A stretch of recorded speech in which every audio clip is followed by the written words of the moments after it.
Baroness Fox of Buckley.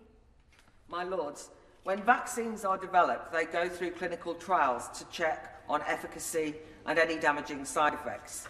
What would happen if the same process was applied to lockdowns and other draconian measures? We'd have to ask, do they work? Do the serious side effects outweigh the alleged benefits of keeping COVID at bay? The government won't be able to answer this because they haven't even asked the questions. And indeed, to ask such questions, one's often met with a sneer. Oh, you're one of those lockdown sceptics. But despite the tragic numbers dying and being told that the government has no choice, I don't think any of us should be cowed into fatalistically accepting the efficacy or morality of this perpetual lockdown strategy. There are always other options. Scepticism is branded dangerous and irresponsible, some even lobbying big tech to censor sceptical questioning, demonised as misinformation. But if this government declares it is illegal to leave your home without a reasonable excuse and accumulates a colossal amount of state power with unintended but devastating collateral damage inflicted on society, it would be irresponsible not to ask sceptical questions. Remember, scepticism, historically, is what has driven scientific progress, medical breakthroughs and radical change.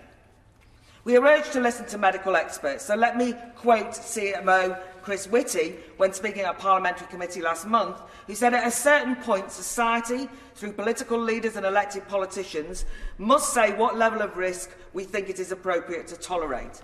This is a key debate moving forward, and I'd urge the government to avoid either fear-mongering or boosterism, but to have the courage to admit what they know, what they don't know, and actually make sure that they have means to be held to account. So can the Minister tell us precisely, exactly, what measure is being used to decide when freedoms will be restored? How can the public know what success looks like if the goalposts change? But can you tell us whether it's cases or hospital admissions or deaths, or how we deal with so many catching COVID in hospitals, or what the number of vaccines are? What is it that gives us that hope, really?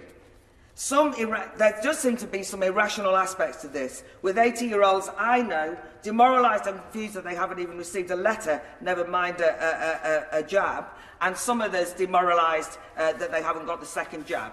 Finally, if the government can tear up the rulebook on civil liberties, then surely it can tear up the rulebook on risk-averse regulations when it comes to vaccines. It's the only hope. Be brave.